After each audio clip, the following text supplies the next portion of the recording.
বিদ্যাসাগর সেতু বা দ্বিতীয় হুগলি সেতু এটি মূলত হুগলি নদীর উপর অবস্থিত এবং এটি কেবল স্টেট বা ঝুলন্ত সেতু যা হাওড়া এবং কলকাতার সংযোগ স্থাপন করেছে।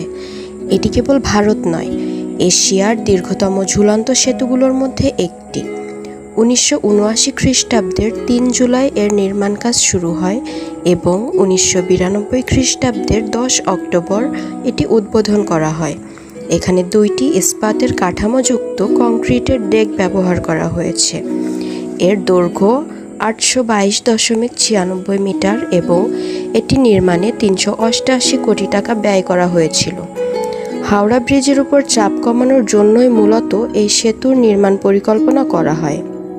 তবে প্রথম থেকে এটিতে মানুষের চলাচল নিষিদ্ধ করা হয়। মূলত মানুষের নিরাপত্তার কারণেই এখানে পায়ে হেঁটে যাতায়াত নিষিদ্ধ ছিল এবং এটি ছিল বিদ্যাসাগর সেতুর অজানা ইতিহাস। আমার এই ভিডিওটি যদি আপনাদের ভালো লেগে থাকে প্লিজ লাইক, কমেন্ট এবং সাবস্ক্রাইব করে পাশে থাকবেন এবং বেল বাটনটি প্রেস করে দিবেন।